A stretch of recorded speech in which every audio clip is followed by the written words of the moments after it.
नमस्कार दोस्तों, मेरा नाम है डॉक्टर अभिजीत कुमार और आप सभी का स्वागत है मेरे इस चैनल आपका डॉक्टर पे। दोस्तों, आज जिस बीमारी के बारे में मैं आपको बताने जा रहा हूँ, यदि आप इस बीमारी के लक्षणों को सही तरीके से घर पे पहचानने में सफल हो गए तो कई बार आप बहुत लोगों की जानें बचा सकते हैं। क्योंकि इस डिजीज़ में जनरली लोग समझ नहीं पाते कि हुआ क्या है। पेशेंट कई बार अनकॉन्शियस हो जाता है या फिर वो ठीक से अपनी बातों को बोलने में सफल नहीं हो पाता और अक्सर ऐसा होता है कि हॉस्पिटल पहुंचने का भी वक्त आपको नहीं मिलता। दोस्तों, ये बीमारी है हाइपोग्लाइसीमिया। हाइपो मतलब कम हो जाना, ग्लाइस का मतलब शुगर, ईमिया का मतलब ब्लड में। तो जब भी शुगर की मात्रा हमारे ब्लड में 50 से कम होती है उसे हम लोग हाइपोग्लाइसीमिया कहते हैं।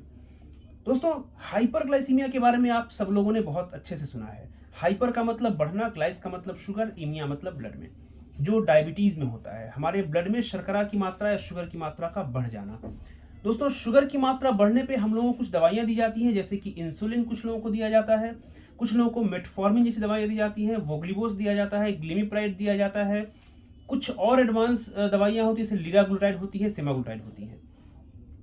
दोस्तों, इन सारी दवाइयों का एक काम होता है शुगर को कम करना, लेकिन इसमें से सबसे शक्तिशाली दवाई होती है वो होती है इंसुलिन। दोस्तों, इंसुलिन यदि आपने ली और इंसुलिन के साथ यदि आप प्रॉपर तरीके से अपना खाना नहीं खा रहे हैं तो इंसुलिन एक बहुत ही खतरनाक स्थिति पैदा कर सकता है, जो है हाइपोग्लाइसीमिया। ठीक है, और हाइपोग्लाइसीमिया आपको मिनटों में मार सकती है। इसीलिए फ्रेंड्स, इस बीमारी के लक्षण को जानना, पहचानना और घर पे रहते हुए जैसे ही लक्षण प्रतीत हो, लक्षण आए, घर पे रहते हुए तुरंत एक्शन लेना इस बीमारी के लिए बहुत जरूरी है। तो दोस्तों, सबसे पहले हम लोग जानते हैं कि कौन से ऐसे लोग हैं जो इस बीमारी में ज्यादा प्रभावित हो सकते हैं। तो जैसा मैंने आपको अभी बताया कि पहले जो लोग हैं वो हैं ऐसे लोग जो कि वृद्ध हैं, जो इंसुलिन ले रहे हैं या जो शुगर की दवाइयां ले रहे हैं, वो सबसे ज्यादा प्रभावित होते हैं हाइपोग्लाइसीमिया से। दूसरे तरह के लोग हैं जो एथलीट्स हैं, जो रेगुलर वर्कआउट करते हैं और कभी कभी अपना मील स्किप कर देते हैं, वो भी बहुत ज्यादा प्रभावित हो सकते हैं इससे। इसके अलावा जो प्रेग्नेंट लेडीज हैं वो भी बहुत ज्यादा संभावना होती है उनकी कि वो हाइपोग्लाइसीमिया का शिकार हो सकती हैं। और प्रेगनेंसी में चूंकि आपके साथ आपके बच्चे को भी प्रॉपर एनर्जी की, प्रॉपर शुगर की जरूरत पड़ती है, तो डेफिनेटली आप भी बहुत बड़े रिस्क पे हैं हाइपोग्लाइसीमिया के शिकार होने के लिए। तो प्रेग्नेंट लेडीज को भी अपना ख्याल रखना चाहिए।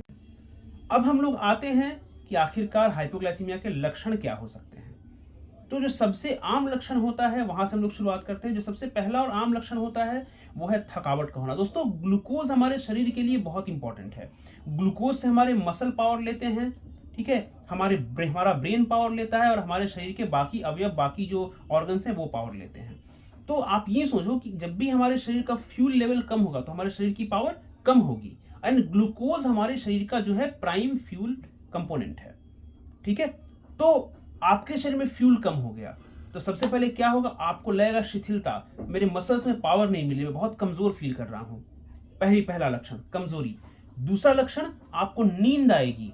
अल्टर्ड सेंसोरियम कहते हैं एक वर्ड। अल्टर्ड सेंसोरियम का मतलब क्या होता है, आपकी चेतनावस्था, मतलब आपकी जो सोचने समझने की जो शक्ति है वो अल्टर्ड हो जाती है, वो बिगड़ जाती है। आप सही से सोच नहीं पाते कि मेरे साथ क्या हो रहा है, मेरे आसपास क्या है, अभी दिन है या रात है, मुझे सोना है या जगना है, मुझे खड़े होना है या बैठना है, आप कुछ नहीं समझ पाते।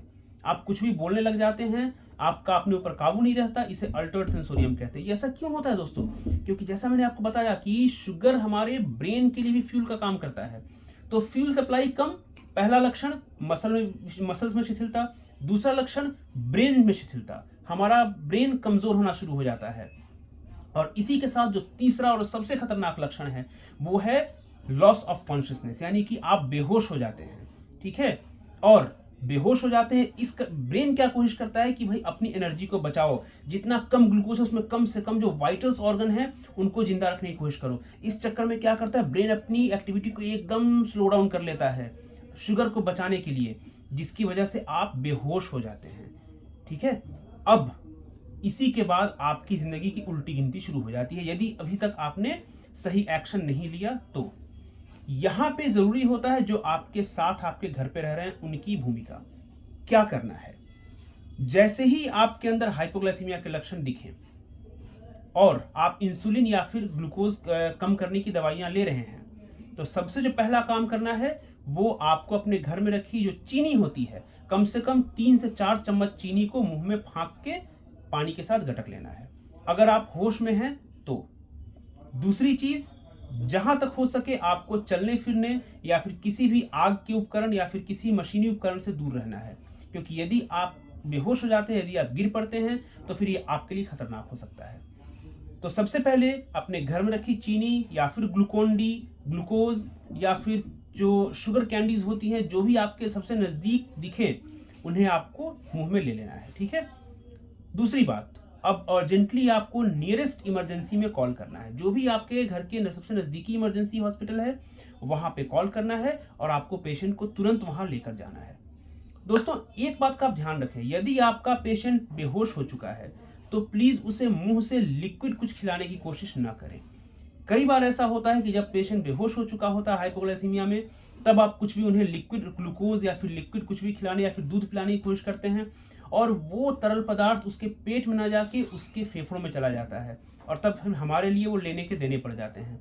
पता चला आए थे हाइपोग्लाइसीमिया लेकर, जो कि एक बहुत आराम से हम लोग इमरजेंसी में हैंडल कर सकते थे, लेकिन आए हैं अब आप एस्पिरेशन लेकर। एस्पिरेशन का मतलब कोई भी लिक्विड खाद्य पदार्थ का आपके फेफड़ों में चला जाना, उसे हम लोग एस्पिरेशन कहते हैं। तो हमारे लिए वो सिचुएशन और भी ज़्यादा खतरनाक हो जाती है।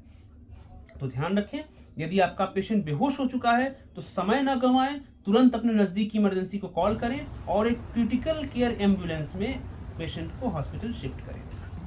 हॉस्पिटल में आने के बाद जो हम लोग करते हैं, आपका वाइटल्स चेक करेंगे।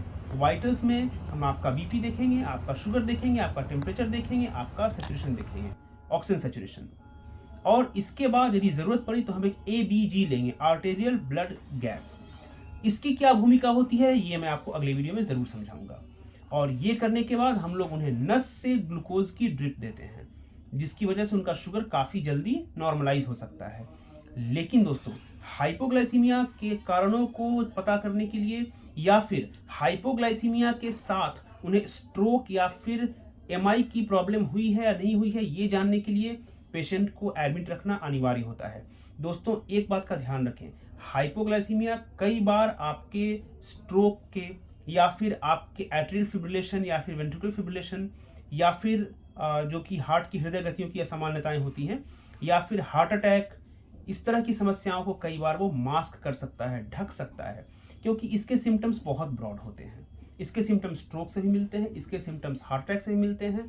तो इसीलिए ध्यान रखें दोस्तों कि जब भी हाइपोग्लाइसीमिया के सिम्टम्स अपीयर करें, घर पे जब आप होश में हैं तो उन्हें चीनी का सॉल्यूशन दें और उन्हें हॉस्पिटल ले आएं, ताकि हम लोग ये देख सकें कि ये सिर्फ हाइपोग्लाइसीमिया है या फिर इसके साथ इलेक्ट्रोलाइट्स की प्रॉब्लम या फिर हार्ट की प्रॉब्लम या फिर कोई तरह का स्ट्रोक या कोई अदर कोई प्रॉब्लम नहीं है, ये देखने के लिए। दोस्तों, अपना और अपने परिजनों का ध्यान रखें और स्वस्थ रहें। नमस्कार।